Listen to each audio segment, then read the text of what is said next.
everyone, I'm Lydia and welcome to my channel Lydia's Kiddies. Today we're going to talk about must-have toys, toys that I found quite useful for your little ones from when they're about 3 months old. And this video would be about sensory board, which looks like that, and the matching cylinders that normally go with it. So matching cylinders are things that look roughly like that. So what we're going to talk about is why this thing is really great and why I find it personally really great for kids, how to introduce it, how to play with it later on, and also how you can make one of those yourself. So let's start. What is a sensory board? So generally they come in all shapes and sizes. This one is literally a board that has 7 different textures on it. We'll run through them in a second. And it has corresponding cylinders that go with it. So I have a bag here that has all the cylinders in it, and I normally store toys in bags, which is quite convenient and interesting for kids because you can't really see through them, so you kind of want to explore what's inside. And these are different cylinders that match with the textures on the board.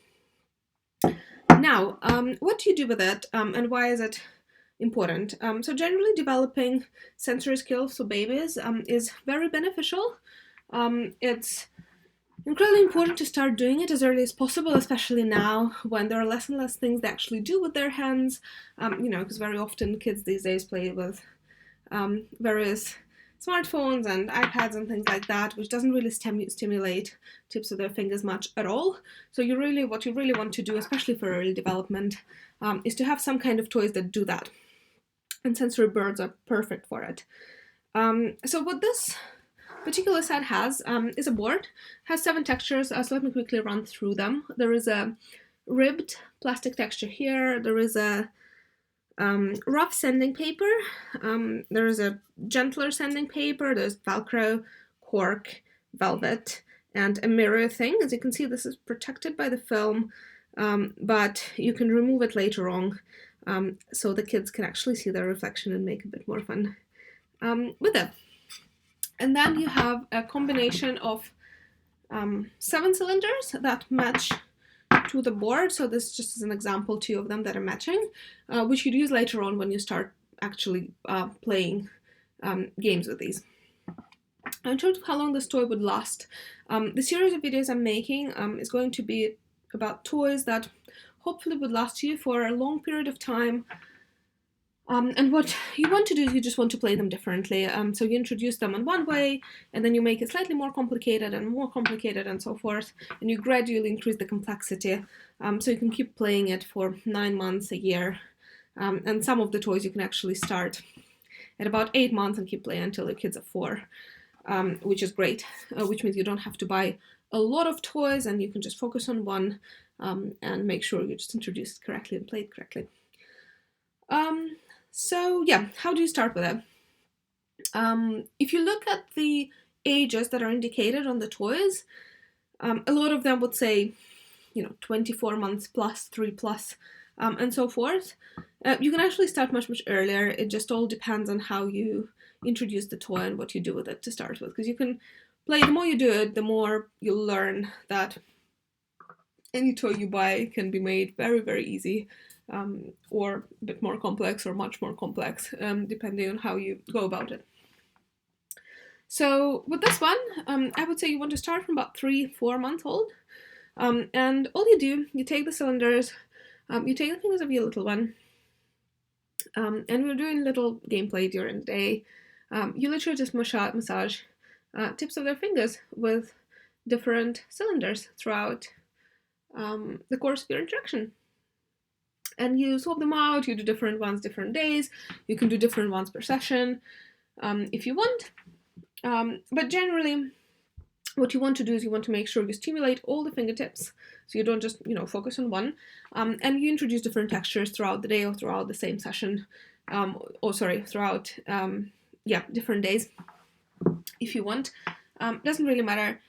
So long as they get exposed to different textures. Rough sanding paper in this particular set is really quite rough, so you probably want to avoid it to start with when they're just 3 or 4, but you can definitely introduce it later on, it'll be just as great. It's very pleasant for the baby, it's very beneficial for them because it develops their sensory skills, which seems to show some impact on speech development as well later on, which is great. So yeah, you start with that.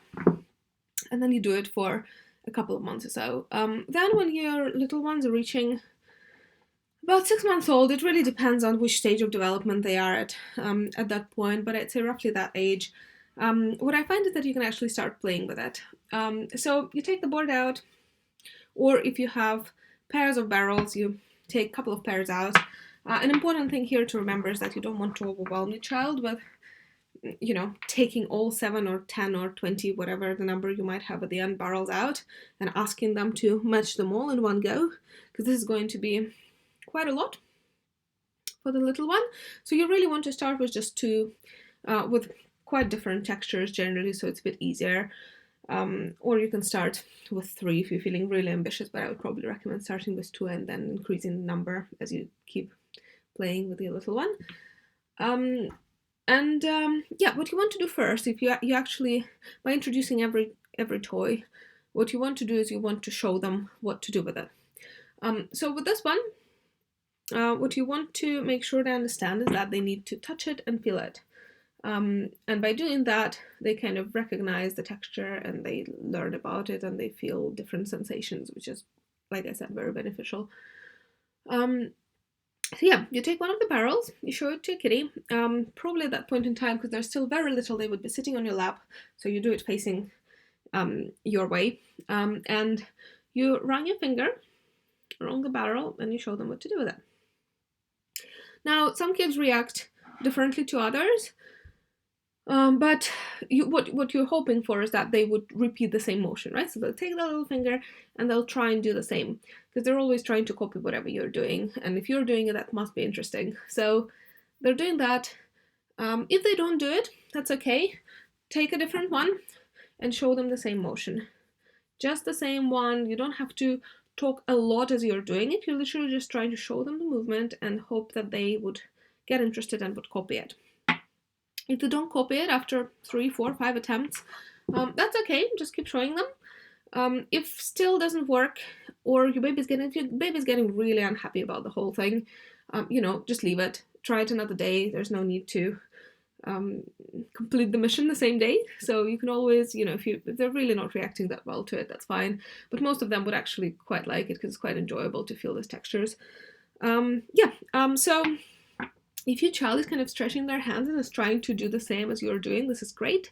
If not, after a couple of attempts, I would say just try and gently bring their hand to one of the cylinders and just make them touch it. And normally after a few attempts like that, they would figure out what to do and will actually like it. So that's how you start. Once it's kind of clear what they should be doing with them, you take a couple of cylinders with quite different textures. So, a ribbed one here and a very soft Velcro one here. And you ask them to match them. So you show them the board and you tell them, look, let's try this one. And then you ask them to find the same one out of 2 cylinders you have out. You can be very cheeky and not have any of them matching, but I'll be quite advanced. So definitely you want to have one that's matching and one that's quite different texture. So the thing to think about here is not to go overboard with description. So you're not trying to tell them it should be violet and it should be ribbed and it should be, whatever else you might think of, rigid and plastic. What you really want to focus on is whether it's the same or different. So they could be either same or they could be different. That's much easier for your child to digest. And that's something they can actually understand much earlier as well. And given you'll start playing with them quite early, it's probably something you'd want to use instead of elaborate descriptions of, specific pattern or color or whatever it might be. So you start with a few, you match them up, and then you do the other one and you run through all the things, and then you find the matching one as well. Very important to make sure all your sessions add on a positive note, so the child has a very pleasant experience of playing, and that's what would keep them coming back. So, if at the end they're really struggling, they can't really find it, then you sort of gently trying to show them that, look, these are the same. And then when they finally match them, you go, yeah, well done, great job, you can applaud and, do whatever you want. But just make sure they kind of understand that they've done something correctly and that's been celebrated. yeah, so then you keep playing like that for a while. You introduce more and more barrels. They're still all laid out on the table, so you don't use the bag at all. What happens next stage, is you actually start using the bag. Bag could be as big as that. That's just quite convenient because the board fits in it. But it could be much smaller as well, so long as it's not transparent. That's the important attribute of it. And then, yeah, literally what you do, you put all the cylinders in, and you play the same game of matching, but now they have a little bit less to go by, right? Because they can't really see the colors anymore, they can't really orient by how they visually perceive the textures, so they literally just need to run them through their fingertips in the bag and try and find the matching one, which is really cool, very enjoyable, and kids play it until they're 1, 2, 1, 3. 1, 4 really depends on how your kid is doing and whether they're liking it or not and things like that. So yeah, so that's how you play with it. How to make it. Now the game and where to buy it. So I'm going to link out a whole bunch of things in the description. Have a look. These are the ones that I found could work. This is the first set in the description. The other ones are a little bit cheaper. They're also slightly worse quality, so you might want to think whether you want to opt for something like that or not. Generally, the toy, out of all the toys I'm going to show, is probably the least long-lasting. So that would last you about 9 months or so, maybe a bit more. You can choose whether to spend money on that, or you can make one of those at home. The way you do it, and you probably guessed by now, is very simple. You just need a base. It doesn't have to be a barrel. If you have wooden barrels from various, board games and things you might play, that's great. You can use those. Otherwise, you can use pieces of cardboard, so long as they're quite sturdy, because, kids tend to not be too gentle with the toys they're playing. Yeah, you can do texture bags as well. Basically, you just sew them together into a little thing and just make sure the texture is the same on each one of them. If you do one of those at home yourself, you probably won't have a board, because that's quite involved. But then what you do want to have is just to have 2 barrels with the same texture on them. So you'd have them in pairs, and then you can play the matching game once you reach that stage. Where to get all the textures? So the ones here are pretty widespread, actually. Mirrory one, you can replace it with foil if you want. Anything that's quite reflecting, wrapping paper would be great. Velvety texture, you'd probably have some cut-offs, or things that come with clothes to patch it. You can use any of those. These are all great. Cork, quite easy to find. Velcro, same. Sanding paper is really easy to come by. And then any ribbed texture, you'd normally be able to find it in some kind of packaging for various things you might buy. Otherwise, you can go to a craft shop, you can go to a shop that's selling fabrics and things, and they would usually have cut-offs as well, so you can use those. If you do get a bit more creative and, you stick buttons and whatnot on the boards, I would suggest just making sure the glue is very strong, because you start playing with a kiddie with something like that when they're quite young, so you want to make sure there's no hazard attached to it. But yeah, otherwise it's pretty easy to make at home, or you can buy one of those, entirely up to you, and trust me, your little ones would like it, whether it's homemade or whether it's bought just as much, it'll be just as beneficial for them. And you can start playing when they're quite little just by massaging, and then you gradually increase the complexity of the game. Yeah, and you keep playing with them. Fantastic, very pleasant and very beneficial for them, and hopefully very enjoyable for you as well. Thanks so much for your attention. All the links are in the description, so you can have a look and decide for yourself what you want to do. And I'm going to upload more videos like this describing different toys, so check them out. Thanks so much. See you soon.